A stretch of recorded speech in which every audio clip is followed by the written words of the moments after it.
If one-fourth of the states, that is 13 states, could block any left-wing constitutional amendment, then the converse is that 13 liberal states can block any good amendments. And so likely very nothing would come out of this except a lot of wasted time and money and energy. However, that's the best scenario. The worst scenario is that they might devise a whole different means of ratification.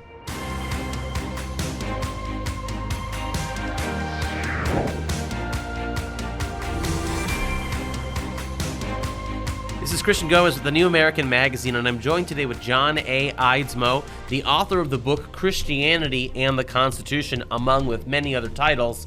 And Mr. Eidsmoe is a chaplain with the rank of colonel, retired from the Mississippi State Guard, also lieutenant colonel, U.S. Air Force retired, and the pastor with the Free Lutheran Congregations. Pastor Eidsmoe, thank you for joining us today here at the New American. It's a real pleasure to be with you, Mr. Gomez, and to be with the New American. Thank you for the way you get the word out. Well, thank you very much for those kind words. Now, you've been writing about the Constitution and our form of government and the Founding Fathers going back for decades. So you are an expert in this arena, and you've probably heard over the last 10 years this new push for a constitutional convention under Article 5, except now they've rebranded it as a so-called convention of states. What are your thoughts about this recent surge that we've seen with pushing for an Article 5 convention that seems to have captured many on the conservative side to be in favor of it? Well, I'd say, first of all, it's a groundswell of political activists. I haven't seen that the rank and file of the population or of our conservative people in the population are really for this. They seem to think there are many more important issues than this. But secondly, I would say it's a great misnomer. Conference of the states or a convention of the states is found nowhere in the Constitution. Article 5 provides two means of amending the Constitution, one by two-thirds of both houses by Congress and then ratification by the states. The second means is if two-thirds of the states apply for a convention, then Congress calls a convention. Now, the idea then that this is a convention called by the states is a misdemeanor. The states do not call for a convention. All the states do is apply for one, and then Congress calls for the convention. And that's important because you're being told by these convention advocates today that the states would control this convention. There's no guarantee of that whatsoever. If Congress calls the convention, then by their necessary and proper power, it'd be Congress, not the states, that would set the rules for the convention, that would control it, that would determine how delegates are selected. And the idea that a state could even control its own state delegation is no guarantee. We have no guarantee whatsoever that the states would even be able to send delegates to this convention. If Congress is calling the convention, Congress will determine how delegates are selected, and they may select the delegates rather than the states doing so. So it's a great misnomer. Secondly, it is dangerous for a number of reasons. For a while, we were being told by these convention advocates that the states could limit this convention to one issue or one amendment only. Now they seem to have backed away from that idea, and they've acknowledged that there is no guarantee it can be so limited. In fact, if you read Article 5 itself, Congress shall call a convention for the purpose of considering amendments, plural, not singular. And there's no guarantee that if a convention took place, that once the amendment it was called for was considered, then some delegate might not say from the floor. And while we're on this subject, before we adjourn, I'd like to suggest an equal rights amendment, or I'd like to suggest that we abolish the Electoral College, or I'd like to, in fact, last night down in the basement of the hotel, a group of us were sitting around among drinks talking, and we decided we need a whole new constitution, and we kind of wrote one out here on a napkin here in the bar, and we'd like to suggest this. There is no guarantee that anything like this couldn't happen, so this is dangerous. But, I think the most dangerous thing of all, that most erroneous assumption of all that convention advocates have is that this convention would be controlled by conservative constitutionalists like us right here. I don't know where they get that idea, but there is no guarantee of that whatsoever. It You'd be, might just as likely be controlled by media orchestrated left wing activists. Absolutely, you'd be pretty hard pressed to find a sufficient number of constitutionalists probably to make up the delegates to a convention. And like you said, there is no guarantee that any constitutionalist would be selected as a delegate. Of course, Convention of States, the organization started by Mark Meckler and Michael Farris, their organization is the loudest promoter of the idea that the convention will be called by the states. Mark Meckler even says that many times in many different video interviews that the states call it, even though Article 5 clearly states, like you said, that Congress calls the convention. But Mark Meckler is also one of the loudest voices suggesting that the states will control the convention from the beginning, all the way from the beginning, all the way to ratification. And the fallback that they always rely on that to assure that it would not be a runaway convention is the idea that 3/4 of the state legislatures would have to ratify whatever comes out. So if some horrible socialistic communist type of constitution were to emerge, 3/4 of the states would never ratify such amendments or radical constitution. What's your response to that argument? Well, first of all, you just look to the converse of that. If 1/4 of the states, that is 13 states, could block any left wing constitutional amendment, then the converse is that 13 liberal states can block any good amendments. And so likely nothing would come out of this except a lot of wasted time and money and energy. However, that's the best scenario. The worst scenario is that they might devise a whole different means of ratification. And that's exactly what happened with the Convention of 1787. Under the Articles of Confederation, any amendments had to be approved by all 13 states. And there were several states, particularly Rhode Island, that we were quite sure would never approve any amendments. And so what the Convention of 1787 did was an end run around the Articles of Confederation by simply providing a whole new means of ratification, saying that this Constitution will be valid when ratified by 9 states. There is no guarantee that the convention, possibly even with the consent of Congress, would try a whole different method of ratification. So I would have to say that Mr. Meckler's argument there does not make sense. First of all, it's not foolproof. And secondly, it means that any good amendments could be stopped just as easily as any bad amendments. So it's futility. But futility and waste, that'd be the best possible outcome. The worst would be disaster. Well put. With regards to the idea that the convention, that the delegates would be state legislators, as you know, Article 5 doesn't even state who the delegates would be. And you mentioned the necessary and proper clause in Article 1, Section 8 of the U.S. Constitution that gives the power to Congress to determine. So is it possible that Congress could decide that the delegates would have to be selected by a democratic electoral process at the congressional level, so thus meaning that maybe members of Congress could run and be delegates at a convention, or other local activists, which may be not conservative in the slightest, could run to represent states on a popular basis on congressional districts, you could say? That is entirely possible, and there's no guarantee that states will even have elections for delegates. In other words, Congress could simply select the delegates. And they could say, we're calling a convention, and here is a list of the 55 or how many people that they decide are going to be the delegates to this convention, not even necessarily representing states. There's no guarantee that the delegates that will be selected for this convention will even represent states. And so, yes, that's entirely possible.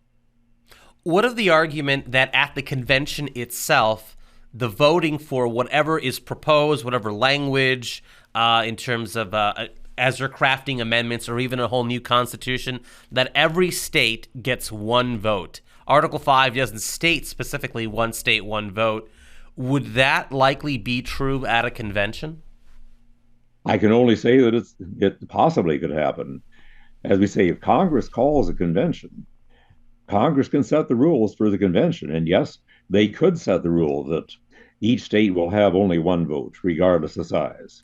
In fact, that's exactly what they did at the convention of 1787, where we got our present Constitution.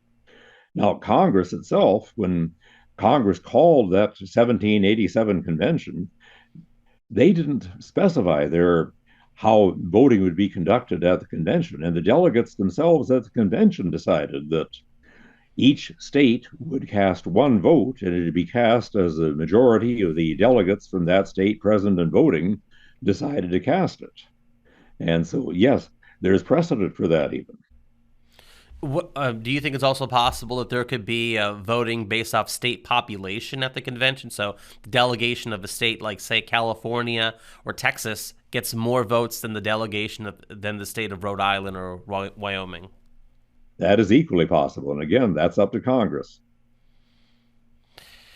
Okay, so what are your thoughts about the various amendments that are suggested that we need to have the convention because we need term limits? Is term limits something that should be added to the U.S. Constitution? In my opinion, no. For one thing, I think it's good to have a Congress that is composed of a mixture of old hands that know the ropes, know what they're doing there, have some seniority, have some influence, and some fresh people with some new ideas. I think it's good to have a balance like this. And if Congress is composed entirely of greenhorns, for lack of a better term, they're going to be controlled by staff members, or they're going to be controlled by bureaucrats from the executive branch who know these subjects and guide these fresh congressmen and what they ought to do. And anyway, so personally, I'm opposed to the idea of term limits. And I think the best way to have term limits is for the voters themselves to decide when a congressman or a senator has been there too long. And when they decide that, they can vote him out. Absolutely. And of course, term limits for the presidency hasn't even resulted in more constitutional leaning presidents since FDR for the most part. Certainly not. In fact, as far as adherence to the Constitution, our presidents and our Congress both have been getting worse and worse as time has gone on. And unfortunately, that seems to apply whether we're talking Republican or Democrat. And I will say that the Democrats have a horrible platform, and unfortunately, they follow it most of the time. The Republicans generally have a pretty good platform, but many times they don't follow it at all. Absolutely. Another popular amendment among those that advocate for an Article 5 convention is the idea that there should be an amendment for fiscal restraints, that Congress doesn't obey the Constitution. So somehow if we amend the Constitution with a new amendment that tells them they can't spend too much or that they have to balance the budget, that they would somehow adhere to that. What are your thoughts on a balanced budget amendment or some other version of a fiscal restraint amendment? Well, I certainly would favor fiscal restraint. I don't know that a constitutional amendment would achieve it. For one thing, if Congress would adhere to the 10th Amendment, which says powers not delegated to the federal government by this Constitution nor prohibited by it to the states are reserved to the states respectively or to the people, if Congress would adhere to that, then the overwhelming majority of the welfare programs and the income redistribution programs that they adopt, they would recognize these are unconstitutional and they wouldn't have them. So that would take care of the balanced budget issues and the fiscal responsibility issues right there. Here's what it comes down to. What you're hearing from the Conference of States people is we're not following the Constitution. And so my response is, okay, so we amend the Constitution or get a new Constitution, and then they will follow it? There's no guarantee of that at all. If they'd follow the Constitution right now, we wouldn't have a fiscal problem. It's absolutely correct. I wanted to ask you one I guess two more questions. So one of the things that Mark Meckler and Michael Farris and Rick Santorum, former U.S. Senator of Pennsylvania, who's also now joined the COS bandwagon, you could say, they repeatedly insist that what they are trying to achieve in Article 5 convention, or as they call it, Convention of States, is not a constitutional convention, because they narrowly define the phrase constitutional convention as meaning a convention that that has the power or is designed specifically for the purpose of writing a brand new constitution. So because they do not want a brand new constitution, they claim this is not a constitutional convention. Thus, they say it's a convention of states, which, of course, the term isn't in Article 5, but they narrowly define that term to mean a convention for proposing amendments, that's what they mean by using that. Now, what do you think about this notion of saying that it's not a constitutional convention because they are not trying to intentionally rewrite the Constitution? What are your thoughts on these two terms that they try to distinguish to sell the idea of a convention?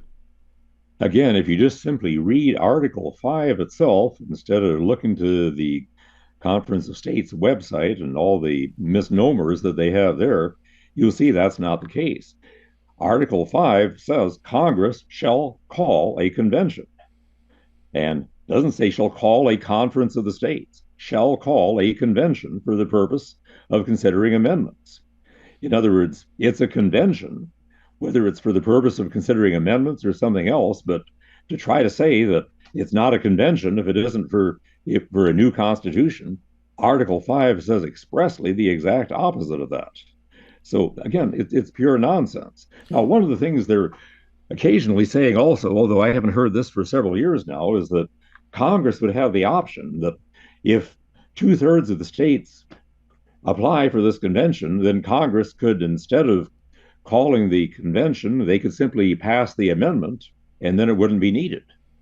That's not what it says. It says Congress shall call a convention. If you go to the Federalist Papers and look to what Alexander Hamilton says, he just again quotes that language, Congress shall call a convention, and then he says nothing is left to the discretion of that body. They have to call a convention. And it's a convention whether Congress or the Conference of the States people want to call it that or not.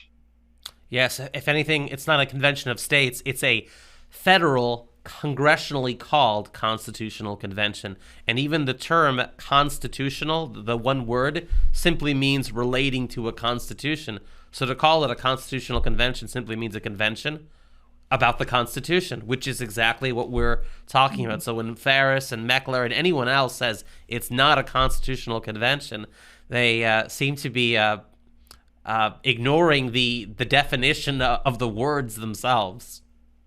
They're changing the words. And Chief Justice Warren Burger once made the statement in connection with this that once a convention is called, there is no way to put a limit on what it would do. It'll do whatever the convention wants to do. In other words, Congress can set rules. The states can't set any rules. Congress can set rules, but there's not even any guarantee that the convention would even adhere to the rules set by Congress. So, yes, I think this is a very dangerous thing. And I just put it this way, that at the very best, this is constitutional Russian roulette. At the worst, it's constitutional suicide. So now many states, the Convention of States Organization, COS, claims that now, on their website, they have listed the 19 states that have now passed their application. And there's many more states that have also passed the convention for the balanced budget amendment.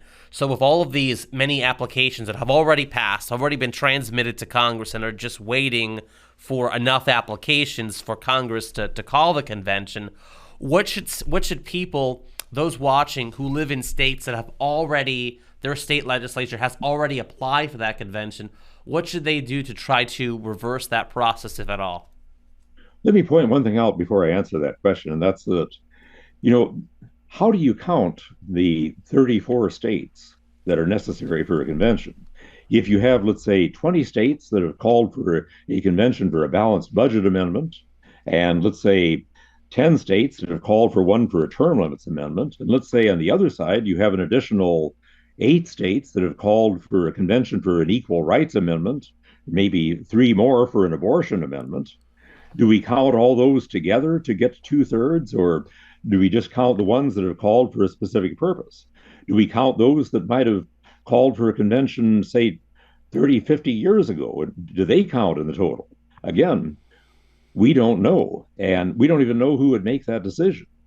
It might seem that that decision ought to be made by the court, but the court might decide that this is a political question to be decided by Congress, so it'd be up to Congress to decide whether or not the necessary 2/3 have been met.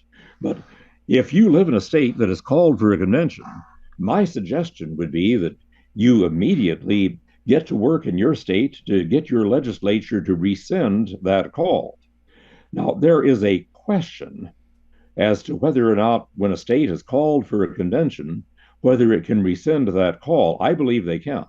At one time, in the ratification of the 14th Amendment back in the 1860s, there was a decision by Congress made very strictly for political reasons that once a state had called for a convention, it couldn't rescind its call, but that was only by Congress. The Supreme Court never said that. And personally, I believe that a state should be able to rescind its call.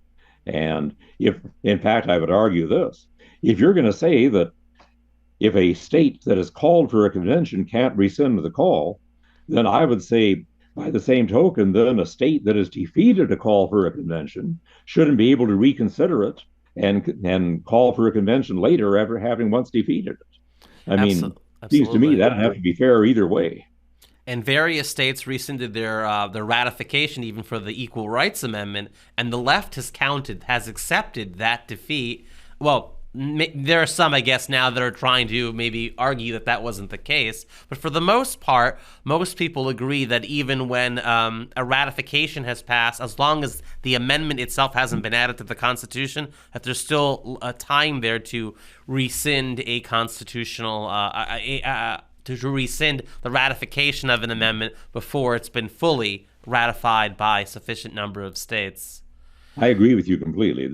That is a slightly different issue. One, whether or not you can rescind a call for a convention versus two, whether you can rescind a ratification. But there was a federal court in Idaho that had ruled that you could rescind a convention, but before that got up, that was concerning the Equal Rights Amendment, but before that came up to the U.S. Supreme Court, the time for ratification had already ran out, and so the Supreme Court ruled the whole issue was moot, and so they didn't decide that issue. But I believe that a state that has ratified an amendment can rescind the ratification. And anyway, so I believe the same would be true concerning the call for a convention. Absolutely. So where can people who are watching follow your work or find some of your writings and even some of the books that you've written before? The book that you hold before you there, Christianity and the Constitution, is available through Baker Bookhouse. That's the publisher, Baker Bookhouse. And then they might be very interested also in my latest work. It's a 3-volume set titled Historical and Theological Foundations of Law. And they can find this through the publisher Nordskog, Nordskog Publishing. As for Christianity and the Constitution, I believe the New American is also carrying that in its bookstore, if I'm not mistaken. Well, thank you so much. Of course, for those who are watching, be sure to get copies of these works by John Eidsmoe. And John, thank you so much for your time that you've given us today. God bless you. Keep up the good fight and spreading the word of Lord Jesus Christ as well. Thank you so much. Well, thank you so much, Mr. Gomez, and let's do it again. Thank you.